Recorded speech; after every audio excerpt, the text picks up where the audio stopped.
बिहार में हो रहे वोटर पुनरीक्षण कार्य को लेकर राहुल गांधी ने सीधे तौर पे चुनाव आयोग को धमकी दे डाली है कि आप रिटायर्ड भी हो जाएंगे तो हम आपको बख्शने वाले नहीं हैं, क्योंकि ये गतिविधि जो है वो देशद्रोह का गतिविधि है, जहां पे आप वोटर पुनरीक्षण के नाम पे कई लोगों का नाम काट रहे हैं। बड़ा बयान सामने आ रहा है राहुल गांधी की तरफ से और कह रहे हैं कि चाहे कुछ भी हो जाए, कभी तो हम सत्ता में आएंगे और जिस टाइम हम सत्ता में आ गए आप लोगों को सबक सिखा देंगे। पूरी कहानी आपको बताएंगे कि किस तरीके से चुनाव आयोग को धमकाते हुए दिखे राहुल गांधी, संसद भवन से बाहर निकले और बरस पड़े चुनाव आयोग के ऊपर। पूरी कहानी क्या है इससे आपको रूबरू कराएंगे, लेकिन उससे पहले मेरा परिचय जान लीजिए। मेरा नाम है रजत और आप जनता जंक्शन देख रहे हैं। बिहार में वोटर पुनरीक्षण का कार्य पूरा हो चुका है।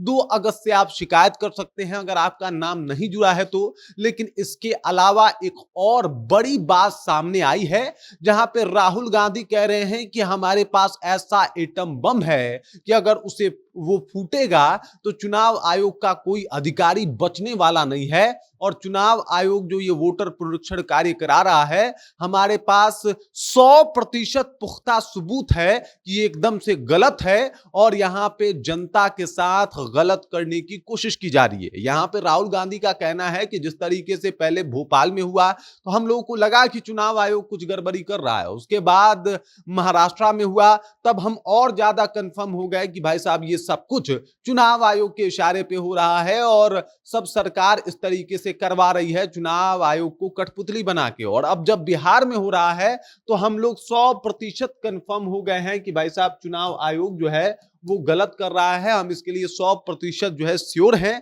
चुनाव आयोग एकदम से गलत कर रहा है। चुनाव आयोग को इन्होंने देशद्रोही भी बता दिया, कहा कि भाई साहब ये जो गतिविधि है वो देशद्रोही है और इस तरीके से ये लोग बचने वाले नहीं है। हमारे पास 100% पुख्ता सबूत है और जब एटम बम फटेगा तो सबके होश ठिकाने आ जाएंगे। इन्होंने कहा कि चाहे आप रिटायर्ड हो जाएं, टायर्ड हो जाएं, चाहे आप कहीं रहें, आपको बख्शा नहीं जाएगा। इसका साफ मतलब ये होता है कि राहुल गांधी कह रहे हैं कि कभी तो हमारी सरकार आएगी और जब हमारी सरकार आएगी तो चुनाव आयोग के अधिकारियों से चुन चुन के बदला लिया जाएगा। उनसे पूछा जाएगा कि किस आधार पे आपने किया, क्योंकि राहुल गांधी की अगर बात माने तो उनका कहना है कि चुनाव आयोग जो है वो गलत कर रहा है। अब ये सब कुछ सुनने के बाद चुनाव आयोग का भी हालत खराब है, क्योंकि उनको भी पता है कि सत्ता तो कभी भी परिवर्तित हो सकती है और ऐसे में अगर राहुल गांधी सत्ता में आते हैं तो उनकी कितनी मुश्किलें बढ़ सकती है। लेकिन उससे बड़ा सवाल यह है कि क्या वाकई चुनाव आयोग गलत है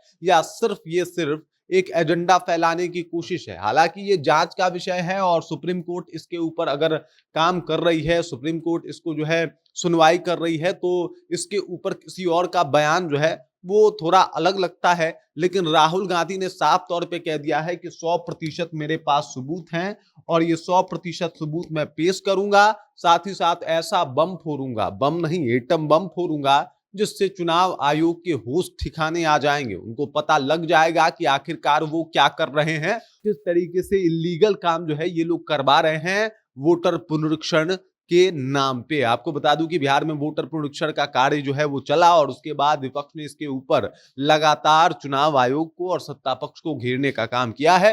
इधर तेजस्वी यादव भी भरपूर अंदाज में एकदम पुरजोर तरीके से जो है वो चुनाव आयोग की इस गतिविधि का उन्होंने विरोध किया। इसको लेकर बिहार बंद तक किया गया। लेकिन उसके बाद भी जब मामला सुप्रीम कोर्ट में है तो भाई सुप्रीम कोर्ट के फैसला पे ही सब कुछ डिपेंड करता है। लेकिन उसके बाद भी राहुल गांधी संसद भवन से निकलते ही एकदम से बरस पड़े और कहा कि चुनाव आयोग के उन अधिकारियों को भी नहीं छोड़ूंगा जो रिटायर्ड हो जाएंगे, उनसे भी जवाब मांगा जाएगा।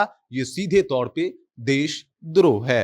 बाकी इस खबर, इस जानकारी को लेकर आप क्या सोचते हैं? जिस तरीके से राहुल गांधी ने अपने बातों को रखा है उसको आप कैसे देखते हैं? कमेंट करके अपना विचार हम तक पहुंचा दीजिए। बाकी आप देख रहे हैं जनता जंक्शन और मेरा नाम रजत है।